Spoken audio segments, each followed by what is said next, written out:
Você não cuida nem de si mesmo e quer cuidar das finanças, seu velho burro? Foi isso que meu próprio filho me gritou quando pedi para ele me levar até o banco. Se ele soubesse o que eu ia descobrir naquele lugar, nunca teria me chamado de burro. Meu nome é Sebastião, tenho 73 anos e morei a vida toda aqui em Limeira, interior de São Paulo. Durante 35 anos tive minha oficina mecânica na Rua do Centro, ali na General Osório. Era conhecido na cidade inteira. Todo mundo que tinha problema no carro vinha no seu Sebastião. Criei 2 filhos trabalhando com essas mãos que hoje tremem um pouco, mas que já consertaram milhares de motores. Minha esposa Neuza morreu faz 2 anos, câncer no pulmão. Foi quando as coisas começaram a mudar aqui em casa. Antes de continuar essa história, gostaria de agradecer esse canal pela oportunidade de me deixar contar o que aconteceu comigo. E peço a você que está assistindo para ajudar se inscrevendo nele e também comentar a cidade que você está nos ouvindo. Se essa história tocar seu coração de alguma forma, compartilhe com alguém. Todos os dias tem uma história nova aqui. Histórias de gente como eu, como você. Sempre fui homem de atitude. Na oficina, quando algum cliente tentava me passar a perna ou não queria pagar o serviço, eu botava o carro na rua e pronto. Não tinha conversa. Criei meus filhos na base da educação e do respeito. Minha filha Carla mora em São Paulo, casou com um engenheiro e tem 2 netos que eu vejo pouco. Já o Ricardo, o mais novo, ficou aqui na cidade mesmo. Trabalha num escritório de contabilidade, sempre foi o mais esperto dos 2, bom com números. Por isso mesmo que aquelas palavras dele me doeram tanto. Não era só o que ele disse, era como ele disse, com desprezo, como se eu fosse um estorvo na vida dele. Quando a Neuza adoeceu, o Ricardo começou a aparecer mais em casa. Dizia que queria ajudar, que eu estava muito sobrecarregado cuidando dela e da casa. No começo, achei bonito da parte dele. Ele se ofereceu para cuidar das contas, das burocracias do plano de saúde dela, essas coisas que dão trabalho. Eu estava mesmo precisando de ajuda. Entre levar a Neuza nas consultas, nos exames, nas sessões de quimioterapia, mal tinha tempo para mais nada. Então, aceitei a ajuda dele. Depois que a Neuza partiu, o Ricardo disse que era melhor ele continuar cuidando das minhas coisas financeiras. Pai, o senhor está muito abalado. Deixa que eu cuido disso para você, ele falava. Parecia preocupação genuína, cuidado de filho. Eu assinei uns papéis que ele trouxe, umas autorizações para o banco, procurações, essas coisas. Na época, achei que estava fazendo o certo. Afinal, era meu filho, meu sangue. Quem mais eu podia confiar? Durante esses 2 anos, a rotina era sempre a mesma. Todo final de mês o Ricardo aparecia aqui em casa com um envelope. Aqui está seu dinheiro, pai. Paguei todas as contas. O que sobrou tá aí. No começo eu nem conferia muito. Confiava nele. Mas de uns meses para cá, comecei a notar que o envelope estava vindo mais fininho. Quando perguntava, ele sempre tinha uma explicação pronta. A conta de luz aumentou muito, pai. O remédio da pressão subiu de preço. Tive que consertar o vazamento da cozinha. Sempre alguma coisa. Mas eu não sou bobo. 73 anos de vida me ensinaram a desconfiar quando as coisas não batem. E começou a não bater. Meus gastos eram sempre os mesmos. Mercado, farmácia, conta de luz, água, telefone. Nada muito diferente do que sempre foi. Então por que o dinheiro estava diminuindo tanto? Na oficina eu sempre controlei até o último parafuso que comprava. Não ia ser diferente com minha aposentadoria. Foi na terça-feira da semana passada que a pulga ficou atrás da orelha de vez. Eu estava organizando uns papéis antigos, aqueles que a gente guarda sem saber porquê, quando encontrei um extrato bancário de alguns meses atrás, de quando eu ainda ia pessoalmente ao banco. Olhei os números, peguei uma calculadora velha que tenho aqui na gaveta da cozinha e comecei a fazer as contas. O que vi me deixou inquieto. Os valores não batiam com o que o Ricardo estava me falando. Passei a noite inteira sem dormir, virando aqueles números na cabeça. Na manhã seguinte, quando o Ricardo apareceu aqui para tomar café, costume que ele tinha toda quarta-feira, resolvi tocar no assunto. Comecei devagar, perguntando se ele podia me explicar melhor como estavam as contas. Ele ficou meio irritado. Disse que eu estava ficando paranoico, que não precisava me preocupar com essas coisas. Mas eu insisti. Disse que queria ir no banco falar com o gerente, ver minha movimentação, entender melhor onde estava indo meu dinheiro. Foi aí que ele explodiu. Nunca tinha visto o Ricardo daquele jeito. O rosto ficou vermelho. As veias do pescoço saltaram. Você não cuida nem de si mesmo e quer cuidar das finanças, seu velho burro? A voz dele ecoou pela casa toda. Deve ter acordado a vizinhança inteira. Senti como se tivesse levado um soco no estômago. Durante 45 anos eu criei esse menino. Ensinei valores, dei educação, paguei faculdade. E ele me chamava de velho burro na minha própria casa. Mas eu não sou de abaixar a cabeça para ninguém, nem para o meu próprio filho. Levantei da cadeira, olhei bem nos olhos dele e disse: você pode me chamar do que quiser, mas eu vou naquele banco nem que seja rastejando. Ele deu uma risada sarcástica, pegou as chaves do carro e falou: então vai sozinho porque eu não vou te levar. E quando você passar vergonha lá, não venha chorar para mim. Saiu batendo a porta e foi embora. Fiquei ali parado na cozinha, com o coração batendo forte, sentindo um gosto amargo na boca. Era a primeira vez na vida que um filho meu me desrespeitava daquele jeito. Mas ao mesmo tempo, aquela raiva toda do Ricardo só confirmou minhas suspeitas. Homem que não tem nada a esconder não fica nervoso quando você quer ver as contas. Homem honesto não explode quando você pede explicação. Naquele momento, eu soube que tinha que chegar ao fundo dessa história. O problema é que eu não dirijo mais faz 2 anos. Depois que a Neuza morreu, meio que perdi a coragem de pegar no volante. E o banco fica do outro lado da cidade, longe demais para ir andando. Mas eu não ia desistir. Não depois daquele desaforo. Resolvi que ia encontrar um jeito de chegar naquele banco, nem que fosse de carona, de ônibus, de bicicleta emprestada. Ia descobrir o que estava acontecendo com meu dinheiro. E foi exatamente isso que eu fiz. Mas o que descobri lá mudou tudo. Na quinta-feira de manhã, liguei para o meu vizinho Antônio.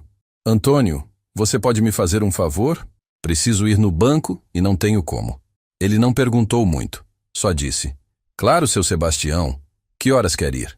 Gosto de gente assim, que não fica fazendo perguntas demais. Às 9 horas ele estava na minha porta com o carro.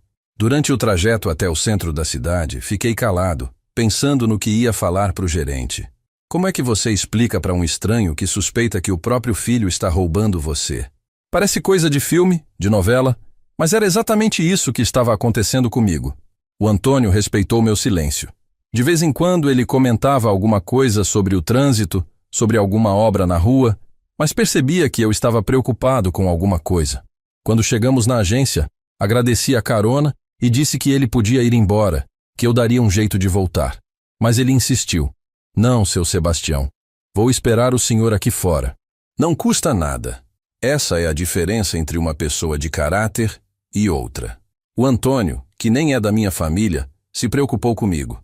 Já meu próprio filho me chamou de burro e foi embora. Entrei no banco e pedi para falar com o gerente. A moça da recepção perguntou se eu tinha agendado o horário. Expliquei que era uma situação meio urgente, que precisava tirar umas dúvidas sobre minha conta. Ela me olhou de cima a baixo. Eu estava meio simples, de calça velha e camisa de botão. Nada muito elegante. Mas, mesmo assim, falou que ia ver se o Dr. Maurício podia me atender. Fiquei esperando numa poltrona daquelas de couro, olhando o movimento da agência. Via as pessoas entrando e saindo, fazendo seus negócios, cuidando do dinheiro delas. Me lembrei de quando eu mesmo vinha aqui todo mês, nos primeiros anos de aposentado. Conhecia todo mundo. O gerente sempre me cumprimentava pelo nome. Mas fazia 2 anos que eu não pisava ali. 2 anos que o Ricardo tinha assumido tudo. Depois de uns 20 minutos, a moça me chamou. Seu Sebastião, o Dr. Maurício pode atendê-lo agora. Levantei da poltrona. Senti o joelho estalando, sinal da idade. E fui até a sala dele. O Dr. Maurício era um homem de uns 50 anos, sempre muito educado, daqueles que usam terno mesmo no calor de Limeira. Seu Sebastião, há quanto tempo? Como está? Ele se levantou da cadeira e apertou minha mão com aquele jeito formal de gerente de banco. Senta aqui, por favor. Em que posso ajudá-lo? Respirei fundo e fui direto ao ponto. Dr. Maurício, quero ver minha movimentação bancária dos últimos meses. Quero entender para onde está indo meu dinheiro. Ele abriu um sorriso meio sem graça e disse: Mas, seu Sebastião, essas informações o senhor pode pedir para o seu filho. Ele tem procuração, cuida de tudo para você, não é? Foi nessa hora que eu comecei a perceber que talvez as coisas fossem piores do que eu imaginava.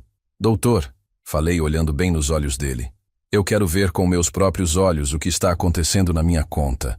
É meu dinheiro, meu nome está ali, eu tenho esse direito ou não tenho? Ele ficou meio desconfortável, mexeu nos óculos, arrumou-se uns papéis na mesa.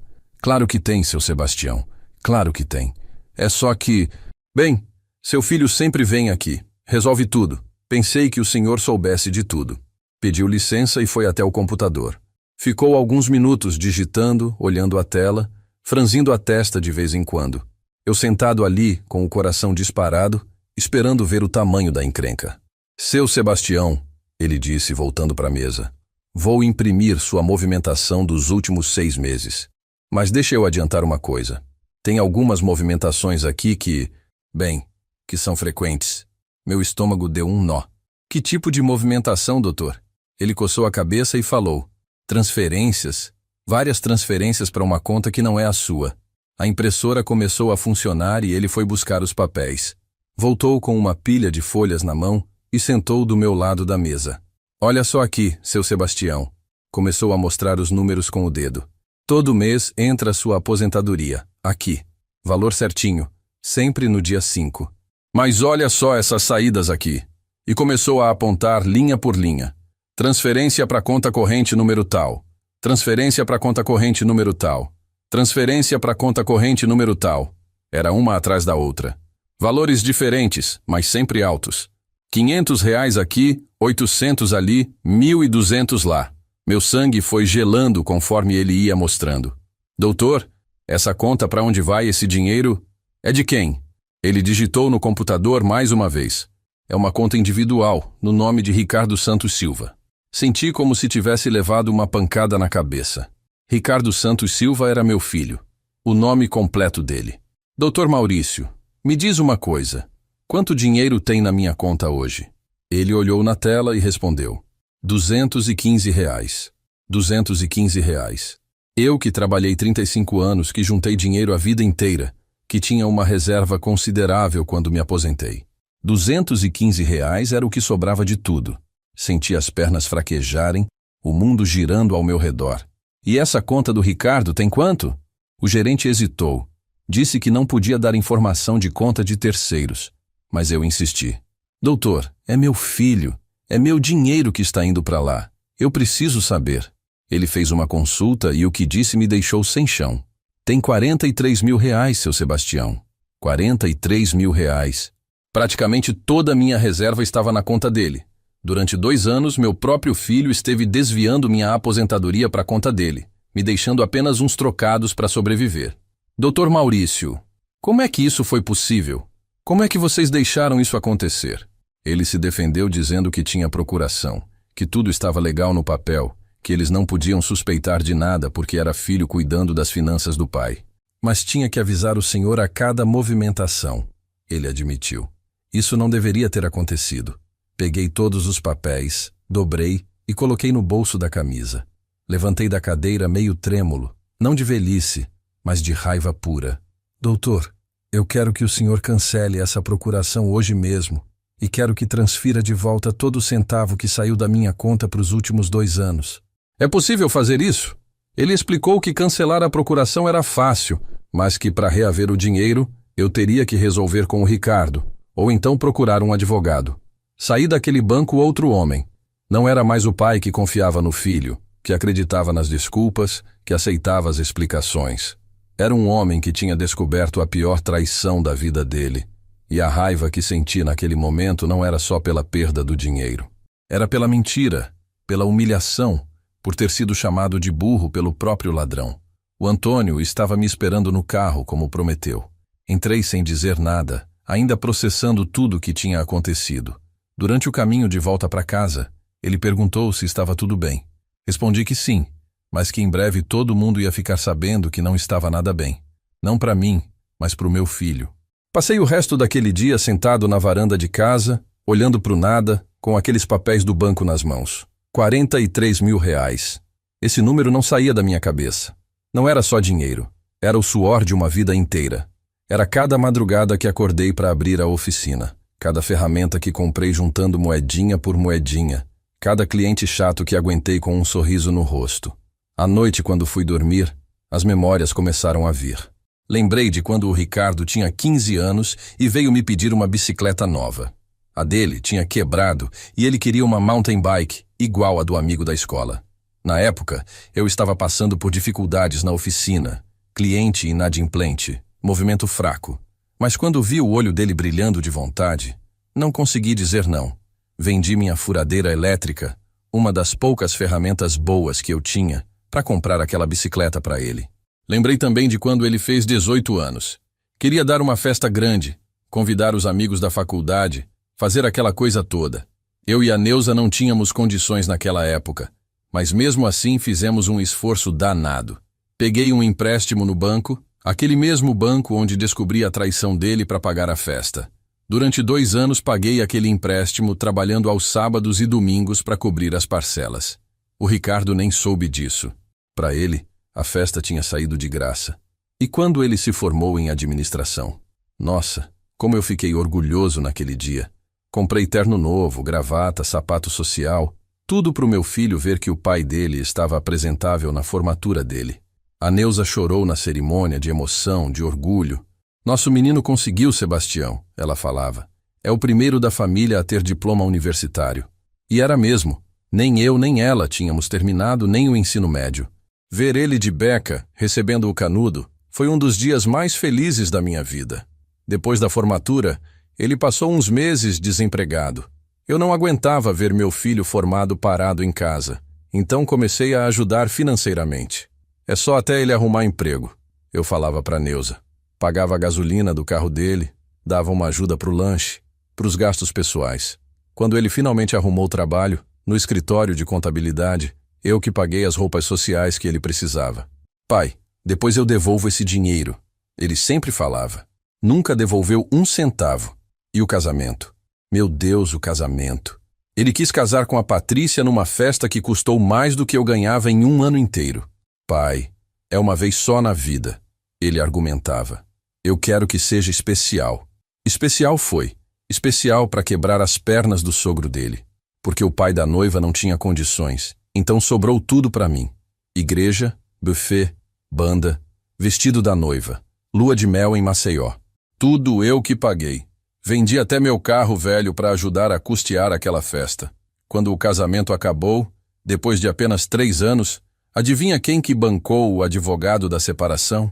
Eu, porque o Ricardo estava emocionalmente abalado e não conseguia trabalhar direito. Fiquei pagando pensão alimentícia para a ex-nora durante 6 meses, até ela arrumar emprego. Tudo isso porque meu filho dizia que era responsabilidade dele, mas quem tinha que arcar era eu. Durante todos esses anos, nunca pedi nada de volta. Nunca cobrei, nunca joguei na cara, nunca fiz conta. Era meu filho. Ponto. Pai é para isso mesmo. Pensei sempre. A gente se sacrifica para os filhos terem uma vida melhor que a nossa. Foi assim que meu pai fez comigo, dentro das possibilidades dele. Foi assim que eu fiz com meus filhos. Pensei que era assim que as coisas funcionavam. Mas ali, deitado na cama, olhando para o teto do quarto, fazendo as contas de tudo que já tinha investido nele ao longo da vida, comecei a perceber um padrão. O Ricardo sempre precisava de ajuda. Sempre tinha uma emergência, uma necessidade, um problema para resolver. E eu sempre estava lá para resolver. Nunca questionei, nunca duvidei. Até aquele dia no banco. Levantei da cama, fui até a cozinha, peguei um copo d'água e sentei na mesa onde tomamos café naquela manhã terrível. Foi ali mesmo que ele me chamou de velho burro, na mesa onde eu ensinei ele a fazer lição de casa quando era criança. Na mesa onde a Neuza serviu milhares de refeições para nossa família. Na mesa onde eu contei para ele e para a irmã que a mãe deles estava com câncer. Peguei os papéis do banco de novo e comecei a analisar cada transferência, cada data. Março, R$1.000. Abril, 800. Maio, 1.200. Junho, 900. Era sistemático, calculado, planejado. Não era desespero, não era emergência. Era roubo mesmo. Roubo frio, calculista, de quem sabia exatamente o que estava fazendo. O que mais me doía não era nem a perda do dinheiro. Dinheiro vai e vem, a gente consegue de novo se tiver saúde e disposição. O que doía era a traição. Era saber que durante 2 anos, toda vez que ele aparecia aqui em casa com aquele envelope fininho, ele sabia que estava me enganando. Toda vez que inventava uma desculpa sobre conta cara, ele sabia que estava mentindo. Toda vez que me abraçava e falava "te amo, pai", ele sabia que estava roubando de mim. E o pior, quando eu comecei a desconfiar e quis ir no banco, em vez de me tranquilizar, me explicar, me mostrar que eu estava errado, ele me humilhou, me chamou de burro, me tratou como se eu fosse um estorvo, um velho gagá que não sabia de nada. Aquilo ali não foi só desrespeito, foi crueldade pura. Naquela madrugada, tomei uma decisão. Não ia confrontar o Ricardo no calor da emoção, como um velho descontrolado. Ia planejar tudo direitinho. Ia juntar as provas, organizar a documentação e depois ia apresentar para ele a realidade dos fatos. Sem grito, sem escândalo. Frio e calculista, igual ele tinha sido comigo. Porque uma coisa eu aprendi em 73 anos de vida. Quando alguém te trai uma vez, é capaz de trair de novo. E quando alguém te humilha depois de te trair, essa pessoa não merece sua confiança nunca mais. Nem que seja seu próprio filho. Na sexta-feira de manhã, liguei para o meu cunhado Marcos, irmão da Neuza, que trabalha como advogado aqui na cidade. Marcos, preciso conversar contigo sobre uma coisa séria. Pode ser hoje? Ele percebeu pelo meu tom de voz que não era brincadeira. Claro, Sebastião. Vem aqui no escritório às 14h. Ia ser a conversa mais difícil da minha vida. Mas também ia ser a mais necessária. Às 2h em ponto eu estava na porta do escritório do Marcos. Ele é uns 10 anos mais novo que eu. Sempre foi um homem sério, daqueles que escolhem as palavras com cuidado. Quando a Neuza adoeceu, foi ele quem me ajudou com a burocracia do plano de saúde, sempre sem cobrar nada. Família da Neuza sempre foi gente de caráter. Sebastião, que bom te ver. Senta aí, quer um café? O escritório dele era simples, mas organizado. Mesa de madeira, estante cheia de livros de direito, diploma na parede. Nada muito sofisticado, mas passava confiança. Sentei na cadeira em frente à mesa dele e respirei fundo. Marcos, vou te contar uma coisa que vai te deixar de queixo caído. E preciso saber o que você faria no meu lugar. Tirei os papéis do banco do bolso da camisa e coloquei na mesa. Comecei a contar tudo desde o começo. As suspeitas, a briga com o Ricardo, a ida ao banco, a descoberta das transferências. O Marcos foi ficando cada vez mais sério conforme eu falava. De vez em quando ele balançava a cabeça, incrédulo. Quando mostrei os extratos, ele pegou os óculos e ficou ali, examinando cada linha em silêncio. Depois de uns 5 minutos analisando aqueles números, ele tirou os óculos e me encarou. Sebastião, isso aqui não é descuido nem má gestão. Isso é roubo mesmo. Planejado, sistemático. As palavras dele confirmaram o que eu já sabia no coração, mas ouvir de um advogado fez o peso da situação ficar ainda mais real. E agora, Marcos, o que um pai faz numa situação dessas? Ele se recostou na cadeira, pensativo. Olha, meu cunhado, vou ser direto contigo. Juridicamente falando, por mais que ele tivesse procuração, usar o dinheiro para benefício próprio sem o seu conhecimento é apropriação indébita. Crime contra o patrimônio. Pode dar de 2 a 5 anos de prisão. A palavra prisão ecoou na minha cabeça. Era meu filho que estávamos falando. Marcos, eu não quero ver o Ricardo atrás das grades. Só quero meu dinheiro de volta e que ele me peça desculpas pelo que fez. Ele me olhou com aquele jeito de quem tem experiência em casos familiares complicados. Sebastião, pelo que você me contou, ele não só roubou como ainda te humilhou quando você quis investigar. Isso mostra que ele não tem arrependimento. Pessoas assim raramente fazem a coisa certa por conta própria. Ficamos mais de 1 hora conversando sobre as opções. Ele me explicou que eu podia tentar uma abordagem amigável primeiro, dar uma última chance para o Ricardo resolver a situação. Posso fazer uma notificação extrajudicial, um documento oficial exigindo a devolução do dinheiro. Se ele não atender, aí partimos para o processo civil para reaver os valores. E dependendo da reação dele, você decide se quer partir para a esfera criminal ou não. A ideia de processar meu próprio filho me deixava com o coração apertado, mas ao mesmo tempo, lembrei do desprezo na voz dele quando me chamou de burro. Lembrei dos R$ 43 mil que ele tinha escondido de mim. Faz essa notificação, Marcos. Vamos dar para ele uma chance de fazer a coisa certa. Tá bom. Mas, Sebastião, prepara o coração. Em casos assim, quando a pessoa é confrontada com as provas, a primeira reação costuma ser negar tudo inventar desculpas ou atacar quem está cobrando. Raramente assumem na primeira. Aquilo me fez pensar. Se o Ricardo já tinha me chamado de burro só por querer ir ao banco, imagina quando descobrisse que eu sabia de tudo. Quando saí do escritório, já era final da tarde. No caminho para casa, parei no mercadinho do seu Joaquim para comprar umas coisas. Ele me cumprimentou com aquele jeito simpático de sempre, mas eu mal conseguia conversar. Minha cabeça estava fervilhando com tudo que tinha descoberto nos últimos dias. Como é que chegamos nesse ponto? Como é que um filho chega ao ponto de roubar o próprio pai? Em casa fiquei mexendo nos papéis, organizando tudo cronologicamente. Março, abril, maio, cada mês uma facada nas costas. E o pior de tudo é que durante todo esse tempo ele vinha aqui em casa, me abraçava, perguntava como eu estava, fingia preocupação. Que tipo de pessoa consegue fazer isso? Que tipo de filho consegue olhar no olho do pai e mentir descaradamente? À noite, quando estava assistindo o jornal, o telefone tocou. Era a Carla. Pai, tudo bem aí? Ricardo me ligou dizendo que o senhor andou meio estranho, que foi no banco criar confusão. Senti o sangue subir. Então era assim que ele ia jogar? Ia espalhar para a família toda que eu estava ficando senil? Carla, filha, senta aí que seu pai vai te explicar uma coisa. Contei tudo para ela. As transferências, o dinheiro desviado, a humilhação que passei. No começo ela não queria acreditar. Pai, tem certeza? O Ricardo sempre pareceu tão preocupado com o senhor. Mas quando expliquei os detalhes, quando falei dos valores específicos, ela começou a entender a gravidade da situação. Pai, isso é muito sério. E ele ainda por cima está espalhando que o senhor está confuso. A indignação na voz dela me confortou. Pelo menos alguém da família estava vendo a realidade. Carla, amanhã vou confrontar seu irmão. Vou dar uma última chance para ele assumir o que fez e devolver meu dinheiro. Se não resolver por bem, vai ter que ser por mal. Naquela noite, não consegui dormir direito. Fico pensando em como seria a reação do Ricardo quando eu colocasse os papéis na frente dele. Seria que ele ia negar tudo? Ia tentar inventar desculpa? Ou será que finalmente ia assumir o que fez e pedir perdão? Uma coisa eu sabia. Não ia mais ser o pai bobalhão que acreditava em qualquer conversa.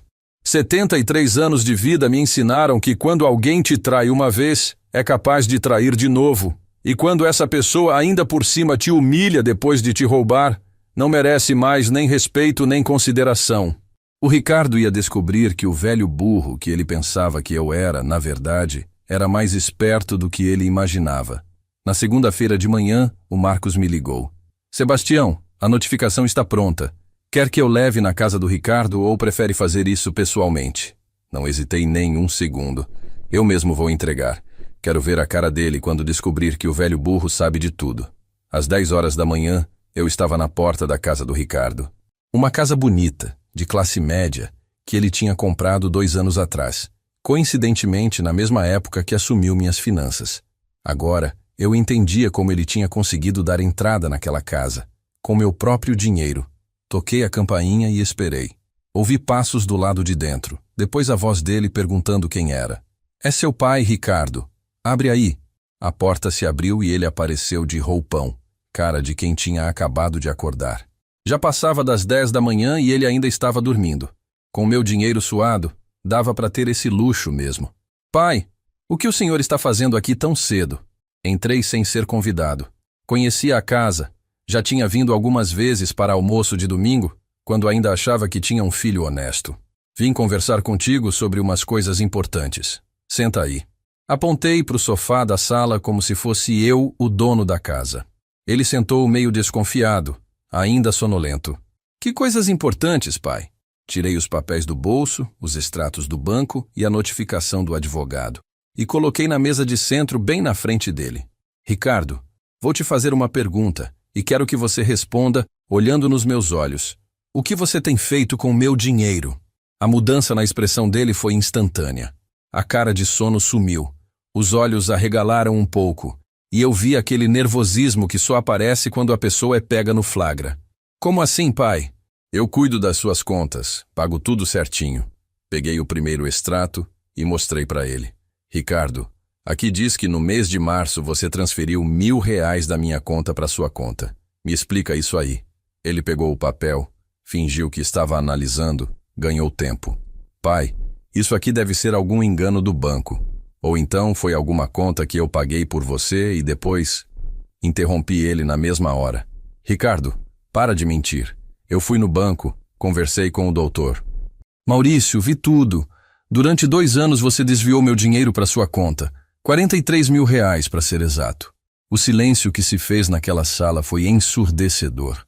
Ele ficou ali, segurando aquele papel sem saber o que falar. Viu o exato momento em que percebeu que não tinha mais como mentir, como inventar desculpa. Depois de uns 30 segundos que pareceram uma eternidade, ele soltou o papel na mesa e passou a mão no rosto. Pai, eu posso explicar. Levantei a mão interrompendo ele. Não quero explicação, Ricardo. Quero meu dinheiro de volta. E quero hoje. Peguei a notificação do advogado e coloquei na frente dele. Isso aí é um documento oficial exigindo a devolução de tudo que você tirou da minha conta. Você tem 15 dias para devolver até o último centavo. Ele leu a notificação com os olhos esbugalhados. Pai, o senhor foi num advogado? Está me processando? Olhei bem nos olhos dele com toda a frieza que consegui juntar. Por enquanto não. Mas se você não devolver meu dinheiro ou tentar me enrolar de novo, aí sim você vai conhecer o que é processo.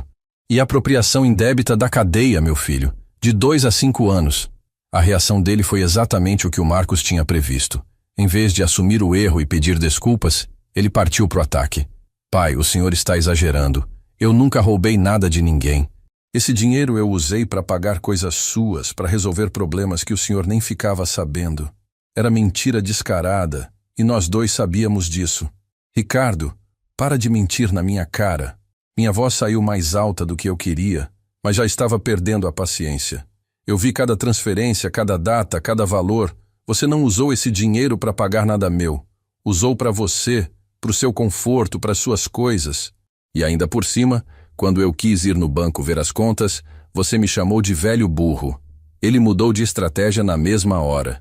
Começou a fazer cara de vítima, voz melosa, aquele teatro que eu já conhecia desde quando ele era criança e aprontava alguma. Pai, eu sei que errei, mas não foi por maldade. Eu estava passando por dificuldades financeiras, precisava de ajuda, e pensei que depois eu devolveria tudo. Dificuldades financeiras? Olhei ao redor daquela sala bonita, com televisão grande, móveis novos, tudo bacana. Que dificuldades, Ricardo? Casa nova, carro novo, vida boa, com meu dinheiro, né? Enquanto eu vivo com 200 reais por mês que você me dá como se fosse esmola. Ele tentou se levantar do sofá, mas eu fiz sinal para ele continuar sentado. Não terminei de falar ainda. Ricardo, durante 45 anos eu criei você, dei educação, paguei faculdade, ajudei em tudo que você precisou. Nunca te neguei nada. Quando você casou, eu que paguei a festa. Quando separou, eu que paguei o advogado. E agora descubro que o pagamento que recebi por tudo isso foi ser roubado e humilhado pelo meu próprio filho. Pela primeira vez desde que comecei a falar, vi lágrimas nos olhos dele. Mas não eram lágrimas de arrependimento. Eram lágrimas de quem foi pego, de quem sabia que não tinha mais saída. Pai, me dá uma chance. Vou devolver tudo, mas não posso fazer isso de uma vez só. Me dá uns meses para organizar. Ricardo, você teve 2 anos para tirar meu dinheiro e agora quer meses para devolver? Levantei do sofá e peguei os papéis. 15 dias. É o prazo que está na notificação. Se não devolver, vou processar mesmo. E aí não vai ser só dinheiro, vai ser cadeia também. Quando estava saindo da casa dele, ouvi ele gritando atrás de mim. Pai, não faz isso. Sou seu filho. Me virei para ele uma última vez. Ricardo, filho que rouba o pai e depois o humilha, não é filho. É inimigo que mora dentro de casa. E fechei a porta. No caminho de volta para casa, senti uma mistura estranha de alívio e tristeza. Alívio por ter finalmente colocado a verdade na mesa, por ter mostrado para ele que eu não era o velho burro que ele pensava. Mas tristeza também, porque naquele momento eu percebi que tinha perdido meu filho. Não para o acidente, não para a doença, mas para a ganância e para a desonestidade. Naquela tarde, ele me ligou 3 vezes. Não atendi nenhuma. À noite, apareceu na minha porta. Não abri. Não tinha mais nada para conversar com ele. Agora era só aguardar os 15 dias para ver se ele ia fazer a coisa certa ou se eu ia ter que partir para as vias legais mesmo. Mas uma coisa eu já sabia. Independente do que acontecesse com o dinheiro, meu filho Ricardo tinha morrido para mim naquele dia. Os primeiros 3 dias depois da confrontação foram os mais silenciosos da minha vida. O Ricardo tentou me ligar umas 10 vezes por dia. Eu via o nome dele aparecendo no visor do telefone e simplesmente não atendia. Não tinha mais nada para falar com ele. Ou ele devolvia meu dinheiro, ou eu fazia o que prometi. Simples assim. Na quarta-feira, ele apareceu na minha porta às 6 da manhã. Bateu, tocou a campainha, gritou: "Pai, abre a porta, preciso falar com o senhor." Fiquei na cama, quieto, esperando ele ir embora. Depois de uns 15 minutos, ouvi o carro dele saindo. Levantei, fui até a janela da frente e vi ele indo embora de cabeça baixa. Isso me fez lembrar de quando ele era adolescente e aprontava alguma. A mesma tática. Primeiro negava, depois chorava, depois insistia até eu amolecer e perdoar. Mas dessa vez não ia funcionar. 73 anos de vida me ensinaram a diferença entre arrependimento verdadeiro e teatro para se safar. E o que eu estava vendo era puro teatro. No 5º dia, recebi uma visita inesperada. Era a Patrícia, ex-mulher do Ricardo. Fazia mais de 2 anos que não a via, desde o divórcio deles. "Oi, seu Sebastião. Posso entrar? Preciso conversar com o senhor." Sempre gostei da Patrícia. Menina trabalhadora, honesta, que aguentou as irresponsabilidades do meu filho durante 3 anos de casamento. Ela entrou e sentou na mesma cadeira onde eu sempre recebia as visitas do Ricardo. "Seu Sebastião, o Ricardo me procurou ontem. Disse que está com uma dívida com o senhor e que precisa de ajuda para quitar." Ri sem humor nenhum. "Patrícia, ele não tem dívida comigo. Ele me roubou." São coisas bem diferentes. Contei para ela toda a história. As transferências, os 43 mil reais, a humilhação, tudo. Ela foi ficando cada vez mais indignada conforme eu falava. "Seu Sebastião, eu não acredito." E ainda por cima, ele veio me pedir dinheiro emprestado para resolver um mal-entendido com o pai dele. Aquilo confirmou minha suspeita. Ele não tinha o dinheiro para devolver. "Patrícia, me responde uma coisa. Durante o casamento de vocês, o Ricardo tinha dinheiro de onde?" Ela pensou um pouco antes de responder. "Olha, seu Sebastião, ele sempre disse que tinha umas economias da época de solteiro. Compramos móveis, fizemos viagens, ele sempre tinha dinheiro guardado. Nunca desconfiei de onde vinha. Pronto. Agora eu sabia a origem das economias do meu filho." Ela se levantou da cadeira com cara de nojo. "Seu Sebastião, que situação horrível. E pensar que eu vivi 3 anos com uma pessoa capaz disso." Chegou perto de mim e pôs a mão no meu ombro. "O senhor está certo em cobrar. Não deixe ele te passar a perna de novo. E se precisar de alguma coisa, pode contar comigo." Depois que a Patrícia foi embora, fiquei pensando em quantas pessoas o Ricardo tinha enganado ao longo da vida. A ex-mulher, que pensava que ele tinha dinheiro honesto. Eu, que achava que ele estava cuidando bem das minhas finanças. Quantas outras pessoas já tinham caído nas conversas dele? No 7º dia, recebo uma ligação da Carla. "Pai, Ricardo me ligou chorando. Disse que o senhor está sendo muito duro, que ele vai devolver o dinheiro, mas precisa de tempo." Senti o sangue subir. "Carla, tua irmã, me escuta bem. Seu irmão teve 2 anos para roubar meu dinheiro. Agora quer tempo para devolver? E ainda por cima está fazendo o papel de vítima?" "Não, pai, eu concordo com o senhor. Só estou repassando o que ele falou. Ele também pediu para eu tentar convencer o senhor a não processar ele." Deixei claro para Carla que não ia mudar de ideia. "Filha, se ele devolver meu dinheiro até o prazo, não vou processar. Se não devolver, vou sim. É simples assim." No 10º dia, o Marcos me ligou. "Sebastião, como estão as coisas por aí?" Contei das tentativas de contato do Ricardo, da visita da ex-mulher dele, do desespero que ele estava demonstrando. "Marcos, pelo que estou vendo, ele não tem como devolver o dinheiro. Gastou tudo." Era o que eu imaginava, Sebastião. Quando a pessoa usa dinheiro alheio para sustentar um padrão de vida, raramente consegue devolver rapidamente. Provavelmente ele vai aparecer no último dia pedindo parcelamento ou mais prazo. O Marcos me avisou que já estava preparando a documentação para o processo civil caso fosse necessário.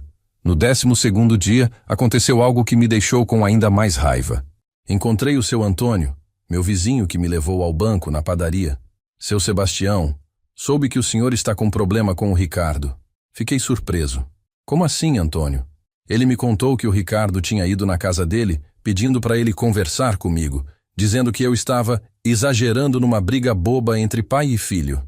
Aquilo me fez ver que o Ricardo estava fazendo uma campanha pelos vizinhos, tentando me passar como o vilão da história. Antônio, não é briga boba. É roubo mesmo. 43 mil reais que ele tirou das minhas contas. O seu Antônio ficou chocado. 43 mil? Meu Deus, seu Sebastião. E ele ainda vem aqui fazer o senhor de errado? Naquela noite, tomei uma decisão. Liguei para o Marcos. Marcos, independente do que acontecer nos próximos 3 dias, quero que você prepare tudo para a gente processar o Ricardo. Não só na esfera civil, mas na criminal também. Ele não vai sair impune dessa. Sebastião, tem certeza? Uma vez que a gente entra com a queixa-crime, não tem mais volta. Vai virar processo público. Todo mundo vai ficar sabendo. Respirei fundo antes de responder. Marcos, meu filho me roubou, me humilhou, e agora está espalhando pela vizinhança que sou eu quem estou errado. Ele que se prepare para as consequências. No 14º dia, véspera do prazo final, o telefone não parou de tocar. Ricardo, de novo. Dessa vez eu atendi. O que você quer? A voz dele estava trêmula, desesperada. Pai, consegui juntar 20 mil reais. É tudo que tenho. Me dá mais 1 mês para conseguir o resto. Ricardo, você não entendeu ainda? Não quero 20 mil, quero 43 mil. E não quero em 1 mês. Quero amanhã. Ele começou a chorar no telefone. Pai, não consigo. Não tenho como pagar tudo de uma vez.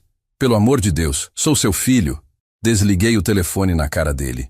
Filho que rouba o pai não é filho, é ladrão. No 15º dia, o último do prazo, acordei às 6 da manhã e fiquei esperando. O dia todo esperando. O Ricardo não apareceu, não ligou, não mandou o dinheiro. Quando deu 6 da tarde, liguei para o Marcos. Marcos, o prazo venceu. Prepara os processos. Na terça-feira de manhã, o Marcos me ligou. Sebastião, está tudo pronto. Protocolei o processo civil ontem à tarde e hoje de manhã fui na delegacia registrar a queixa-crime. O delegado disse que dentro de 1 semana o Ricardo vai ser chamado para prestar depoimento. Senti um aperto no peito, mas não era arrependimento. Era alívio. Finalmente a justiça ia ser feita. 2 horas depois do telefonema do Marcos, o Ricardo apareceu na minha porta. Dessa vez não estava chorando nem fazendo teatro. Estava com cara de raiva, de ódio mesmo. Pai, o senhor fez uma loucura. Me processou mesmo. Quer me ver na cadeia? Olhei para ele através da janela sem abrir a porta. Ricardo, você teve 15 dias para fazer a coisa certa. Não fez. Agora aguenta as consequências. Pai, abre essa porta. Vamos conversar como homens. Ele estava gritando, batendo na porta. A vizinhança toda devia estar ouvindo. Não temos mais nada para conversar, Ricardo. Da próxima vez que quiser falar comigo, traz seu advogado. Ele ficou uns 10 minutos gritando na minha porta, xingando, dizendo que eu ia me arrepender.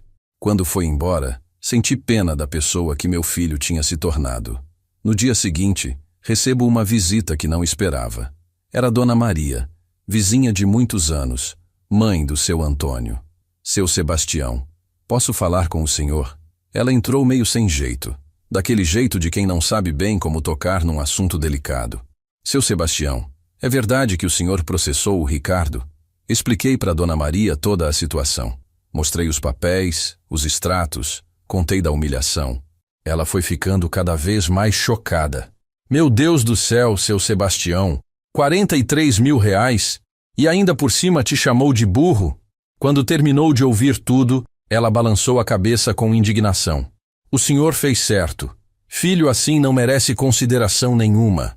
Durante a semana, a notícia se espalhou pela cidade. Limeira é pequena, todo mundo conhece todo mundo, e quando um pai processa o próprio filho por roubo, vira o assunto da cidade inteira. Alguns vizinhos vinham conversar comigo querendo saber a versão verdadeira dos fatos. Outros só cumprimentavam de longe, com aquele jeito de quem não quer se meter. Na sexta-feira, a Carla me ligou chorando. Pai, soube que vazou a notícia aí na cidade. Como está sendo para o senhor? Confessei que não estava sendo fácil. Carla, tem gente que me apoia, mas tem gente que acha que estou exagerando. Falam que pai tem que perdoar filho sempre, que família é sagrada, essas coisas. Ela me tranquilizou. Pai, quem fala isso não sabe o que aconteceu de verdade. O senhor está certo. A Carla me contou também que o Ricardo tinha ligado para ela, desesperado, pedindo para ela me convencer a retirar os processos. Ele disse que está sendo humilhado na cidade, que não consegue mais andar na rua sem as pessoas comentarem. Respondi para Carla o que sentia no coração. Filha, ele me humilhou primeiro, me chamou de burro, me roubou, mentiu para mim durante 2 anos.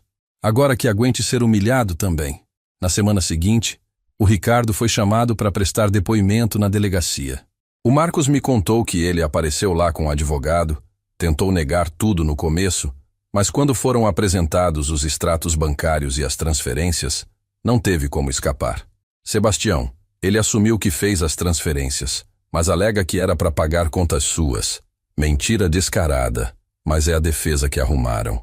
O delegado, segundo o Marcos, não engoliu a história. Doutor Marcos, se fosse para pagar contas do pai, o dinheiro não ficaria parado na conta pessoal do filho durante meses. É apropriação indébita clara. O inquérito foi aberto oficialmente e o caso foi encaminhado para o Ministério Público. 2 semanas depois dos processos, recebo uma ligação que me surpreendeu. Era o gerente do banco, Dr. Maurício. Seu Sebastião, posso marcar uma reunião com o senhor? Temos uma proposta que pode interessá-lo. No dia seguinte, fui até a agência acompanhado do Marcos. O Dr. Maurício nos recebeu com cara de constrangimento. Seu Sebastião, depois de analisar todo o caso, o banco reconhece que houve falhas no nosso controle.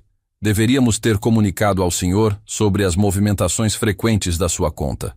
Ele nos explicou que o banco estava propondo um acordo. Eles devolveriam os R$ 43 mil em troca de eu não processar a instituição por negligência. Olhei para o Marcos e ele fez um sinal positivo. Sebastião, é uma boa proposta. Com esse dinheiro em mãos, você pode retirar o processo contra o Ricardo, se quiser. Pensei por alguns segundos antes de responder. Dr. Maurício, aceito a proposta do banco, mas não vou retirar o processo contra meu filho. Ele precisa aprender que ato tem consequência. O gerente ficou surpreso. Mas, seu Sebastião, se o senhor vai receber o dinheiro de volta... Interrompi ele. Doutor, não é só questão de dinheiro. É questão de caráter. Meu filho me traiu, me humilhou, me mentiu durante 2 anos. E quando foi confrontado, em vez de pedir desculpas, me xingou e saiu espalhando pela cidade que eu estava ficando gagá. Isso não se resolve só devolvendo dinheiro. 1 semana depois, recebi os R$ 43 mil do banco. Naquela mesma tarde, o Ricardo apareceu na minha porta. Dessa vez veio humilde, de cabeça baixa. Pai, soube que o senhor recebeu o dinheiro do banco. Agora pode retirar o processo contra mim? Olhei para ele com toda a frieza que consegui juntar. Ricardo, o fato de eu ter recuperado meu dinheiro não muda nada do que você fez comigo. Você me roubou, me mentiu, me humilhou. E o pior de tudo, quando eu descobri, em vez de se arrepender, você me atacou e tentou me fazer de louco para as outras pessoas. Respirei fundo antes de continuar. O processo vai continuar até o final. Você vai ter que responder por tudo que fez. A cara dele mudou na mesma hora.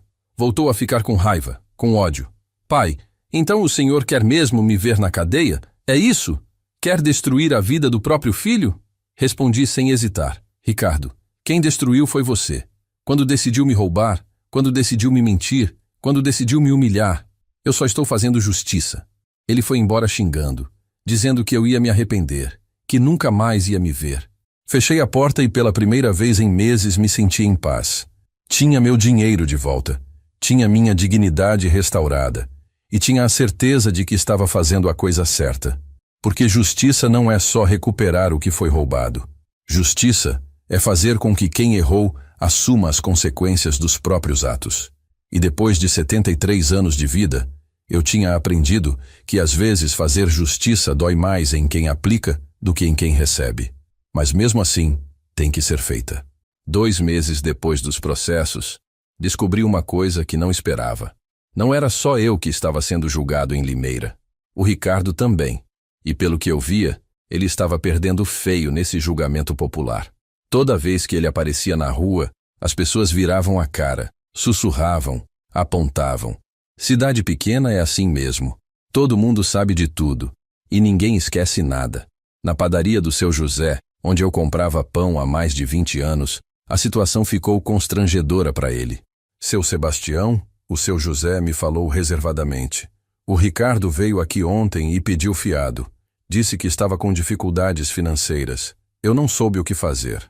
Respondi para o seu José fazer o que achasse certo, mas que não misturasse minha história com os negócios dele. O que mais me chamou a atenção foi a mudança de comportamento das pessoas que sempre conheceram nossa família. Dona Rosa, que era vizinha há 15 anos, me parou na rua. Seu Sebastião, nunca imaginei que o Ricardo fosse capaz disso. Ele sempre pareceu tão educado, tão respeitoso. Era isso que mais me doía. Descobrir que outras pessoas também tinham sido enganadas pela máscara que meu filho usava. Mas nem todo mundo me apoiava. Tinha um grupo de pessoas, principalmente mulheres mais velhas da igreja, que achavam que eu estava sendo cruel demais. É seu filho, Sebastião. Deus manda perdoar, disse Dona Eulália depois da missa de domingo. Dona Eulália, respondi. Deus também manda não roubar e não humilhar pai e mãe. Quando meu filho respeitar os mandamentos, aí conversamos sobre perdão. O Marcos me contou uma coisa interessante. Sebastião, o advogado do Ricardo veio conversar comigo. Disse que o moço está desesperado, que não consegue mais viver na cidade com essa situação. Está querendo propor um acordo. Perguntei que tipo de acordo.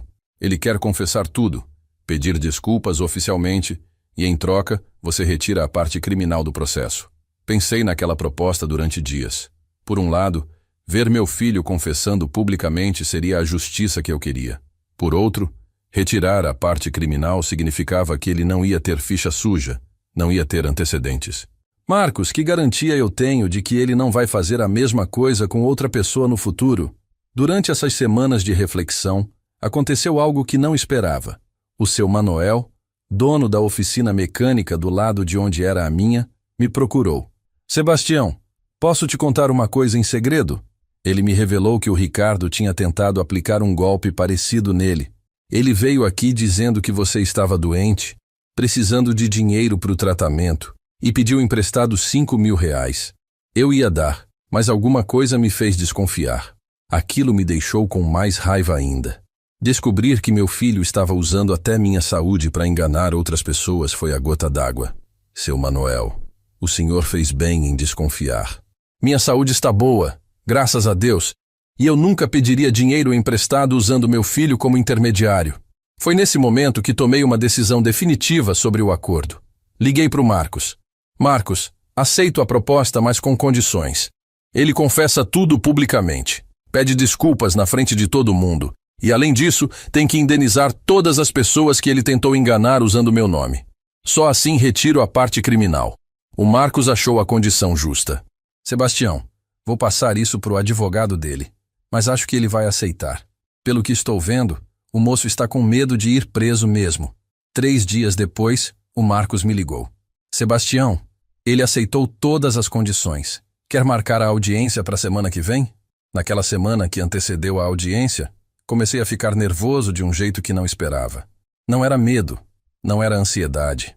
Era uma mistura estranha de expectativa e tristeza. Expectativa de finalmente ouvir a verdade da boca dele. Tristeza por ter chegado ao ponto de precisar de um juiz para ouvir meu filho me pedir desculpas. A Carla me ligou na véspera da audiência. Pai, como está se sentindo? Confessei que estava com sentimentos misturados. Carla, amanhã pode ser o dia que eu recupero meu filho ou o dia que perco ele definitivamente. Depende do que sair da boca dele lá no fórum. Na quinta-feira à noite, fiz uma coisa que não fazia há meses. Rezei. Não rezei pedindo para Deus fazer o Ricardo voltar a ser meu filho. Rezei pedindo força para aceitar qualquer resultado que viesse dessa audiência. Neuza, falei olhando para a foto dela na mesa da sala. Amanhã você vai saber se conseguimos criar um homem de verdade ou se falhamos como pais. Na sexta de manhã, acordei com o coração batendo forte. Coloquei o terno que usei na formatura do Ricardo. O mesmo que usei quando tinha orgulho dele. Vai ser a última vez que uso essa roupa pensando nele, murmurei para o espelho. Depois de hoje, ou ele volta a ser meu filho, ou essa roupa vai para o fundo do armário para sempre. Cheguei no fórum 15 minutos antes da audiência. O Ricardo já estava lá, sentado num banco do corredor com o advogado dele. Quando me viu, se levantou e veio na minha direção. Pai, posso falar com o senhor? Olhei para ele, magro, abatido, com olheiras profundas, e pela primeira vez em meses senti uma pontada de pena. Ricardo, dentro de meia hora você vai ter a chance de falar tudo o que tem para falar. Na frente do juiz, oficialmente. Prefiro esperar. Ele abaixou a cabeça e voltou para o lugar dele. Era a primeira vez que ele não insistia. Não tentava me convencer. Não fazia drama. Talvez fosse um sinal de que tinha mudado mesmo. Quando o juiz chamou nossa audiência, entramos na sala. Era pequena, simples, mas naquele momento parecia o lugar mais importante do mundo. Ali ia se decidir se meu filho tinha aprendido alguma coisa com tudo o que aconteceu, ou se eu ia ter que conviver pro resto da vida sabendo que criei um filho desonesto. O juiz olhou para os papéis, depois olhou para nós dois e disse: então vamos resolver essa situação de uma vez por todas. E o senhor Ricardo, confirma que vai confessar integralmente os fatos e pedir perdão ao seu pai? O advogado do Ricardo respondeu que sim, mas o juiz o interrompeu. Não, doutor. Quero ouvir da boca do próprio réu. Foi aí que meu filho levantou. Pela primeira vez me olhou nos olhos depois de meses e disse com voz firme: sim, meritíssimo. Vou confessar tudo e pedir perdão ao meu pai. Muito bem, disse o juiz. Então que o senhor narre os fatos, assumindo sua responsabilidade. O Ricardo respirou fundo, olhou para mim novamente e começou a falar. Meritíssimo. Durante 2 anos, de 2022 a 2024, eu cometi apropriação indébita contra meu pai. Transferi R$43 mil da conta dele para minha conta pessoal, sem o conhecimento dele. Até aí, ele estava repetindo o que qualquer advogado mandaria falar. Mas aí ele continuou. Eu usei o dinheiro do meu pai para sustentar meu padrão de vida. Comprei móveis, fiz viagens, paguei contas pessoais e menti para ele durante 2 anos, dizendo que o dinheiro estava sendo usado para pagar as despesas dele. A voz começou a tremer um pouco. O juiz perguntou: e por que o senhor fez isso? Esperava uma desculpa esfarrapada, mas a resposta me surpreendeu. Porque sou covarde, meritíssimo. Porque em vez de trabalhar mais, de me esforçar mais, de ser honesto com minhas dificuldades, preferi roubar do meu próprio pai. Não tenho desculpa para isso. E quando seu pai começou a desconfiar e quis ir ao banco, qual foi sua reação? O Ricardo abaixou a cabeça antes de responder. Eu o humilhei, meritíssimo. Chamei ele de velho burro, disse que ele não cuidava nem de si mesmo. Fiz isso porque estava com medo de ser descoberto, mas não é desculpa. Humilhei um homem de 73 anos que só me deu amor e educação a vida inteira. Senti um nó na garganta quando ouvi essas palavras. Não era mais o Ricardo fazendo teatro, inventando desculpas, se fazendo de vítima. Era um homem assumindo seus erros de forma completa. O juiz também pareceu impressionado com a sinceridade. Senhor Ricardo, o senhor tem algo a dizer especificamente ao seu pai? Foi aí que o Ricardo se virou completamente para mim, lágrimas escorrendo pelo rosto. Pai, eu destruí tudo que o senhor construiu para nossa família. Destruí a confiança, destruí o amor, destruí o respeito. E o pior de tudo, quando o senhor descobriu minha traição, em vez de me ajoelhar e implorar perdão, eu ainda por cima o desrespeitei. Ele parou para respirar, limpou as lágrimas e continuou. Pai, durante 2 anos eu olhei na cara do senhor toda semana e menti. Toda vez que o senhor me agradecia por cuidar das suas finanças, eu sabia que estava roubando. Toda vez que o senhor falava que confiava em mim, eu sabia que estava traindo essa confiança. Sou um filho indigno. Mas, pai, ele continuou, agora chorando abertamente, eu quero que o senhor saiba que essa humilhação toda, esse processo, essa vergonha que estou passando, me fez enxergar quem eu realmente era.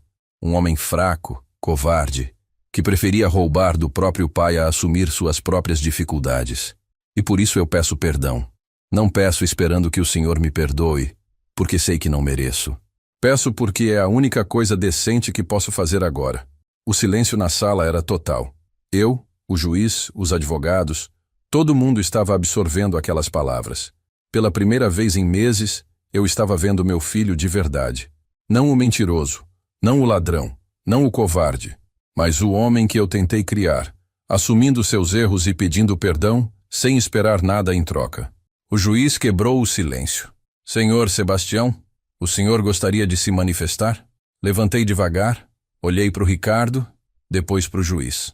Meritíssimo, durante 4 meses eu esperei ouvir essas palavras. Não as palavras de um advogado, não um teatro para se livrar da cadeia, mas a verdade saindo do coração do meu filho. Ricardo, falei olhando diretamente para ele, o que você fez comigo foi a pior traição que já sofri na vida. Pior que roubar meu dinheiro foi roubar minha confiança. Pior que mentir para mim foi me humilhar quando descobri a verdade. Você me fez duvidar de mim mesmo. Me fez pensar que eu estava ficando velho e confuso. Respirei fundo antes de continuar. Mas hoje, ouvindo você assumir tudo isso, vendo você reconhecer seus erros sem tentar se justificar, eu vejo pela primeira vez uma possibilidade de que talvez, um dia, você possa voltar a ser meu filho. Não hoje, não amanhã, mas talvez um dia. Meritíssimo, concluí. Aceito o acordo. Retiro a parte criminal do processo. Mas quero deixar claro que isso não significa perdão automático. Perdão é algo que se constrói com atos, não com palavras. E vai demorar muito tempo para ele reconquistar minha confiança. O juiz homologou o acordo, definiu a pena de prestação de serviços comunitários e declarou encerrado o processo. Quando saímos da sala, o Ricardo se aproximou de mim no corredor. Pai, obrigado por me dar essa segunda chance. Olhei para ele e respondi.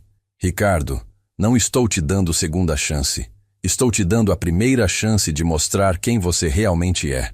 A partir de agora, continuei, você vai ter que provar com ações que mudou de verdade. Vai ter que provar que é digno de ser chamado de meu filho novamente. E isso pode levar anos, ou pode nunca acontecer.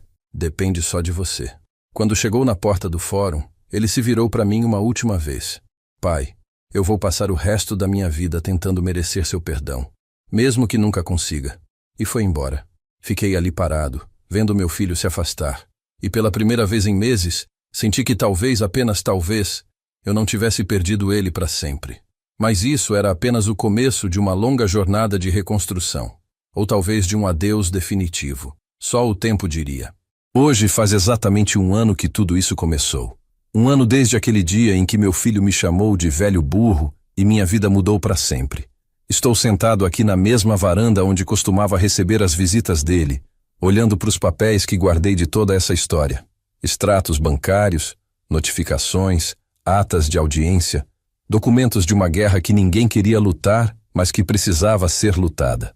Nesses 12 meses, muita coisa mudou. Primeiro, eu mudei. Não sou mais aquele pai que acreditava em qualquer história, que fechava os olhos para não ver a verdade, que confundia amor com permissão para fazer qualquer coisa. Aprendi que amar um filho, às vezes, significa ser duro com ele.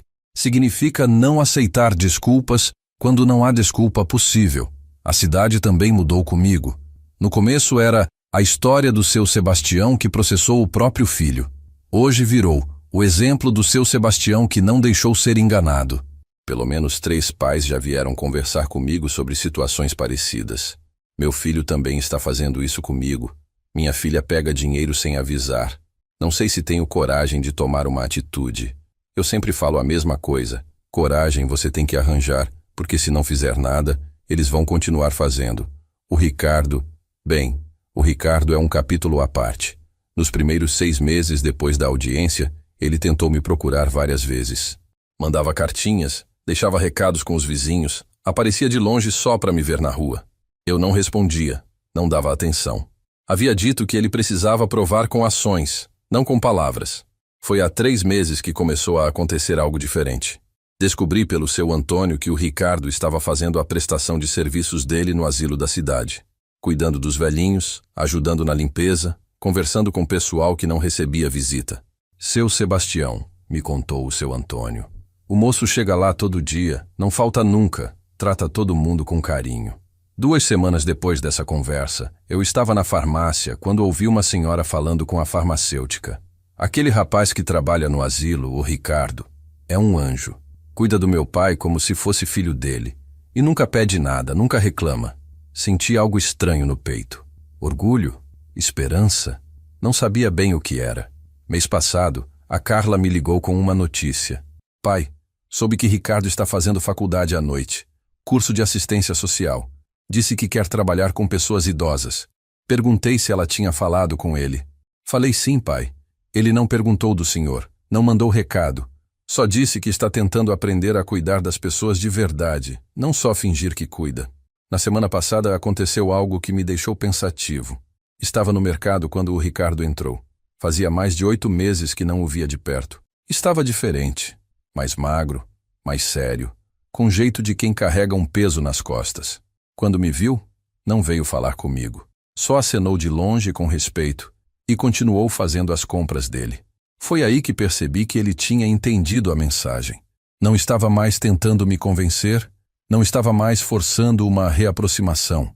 Estava simplesmente tentando se tornar uma pessoa melhor, independente de eu perdoar ele ou não. E isso, de alguma forma, me tocou mais do que todas as lágrimas e pedidos de desculpa que tinha ouvido antes. Ontem, fui visitar o túmulo da Neuza. Faço isso todo mês, desde que ela partiu.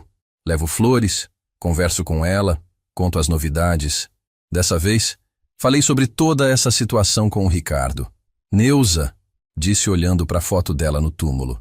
Não sei se você aprovaria o que fiz. Você sempre foi mais coração mole que eu. Mas precisava ensinar para o nosso filho que ação tem consequência. Ele está mudando, Neuza. Não sei se é mudança de verdade ou se é só remorso passageiro. Mas pela primeira vez em 1 ano, estou vendo atitudes em vez de palavras. E quem sabe um dia eu consiga olhar para ele e ver nosso filho de novo, não o estranho que ele se tornou. Quando estava saindo do cemitério, encontrei Padre Miguel, que conhece nossa família há décadas. Sebastião, como estão as coisas? Contei para ele sobre as mudanças que estava vendo no Ricardo. Padre, será que estou sendo teimoso demais? Será que não devia dar uma chance para ele? O padre pensou um pouco antes de responder. Sebastião, perdão não é esquecer o que aconteceu. Perdão é deixar a raiva ir embora e dar oportunidade para a pessoa mostrar que mudou. Você não precisa voltar a confiar nele imediatamente, mas pode deixar a porta entreaberta para que ele prove seu valor.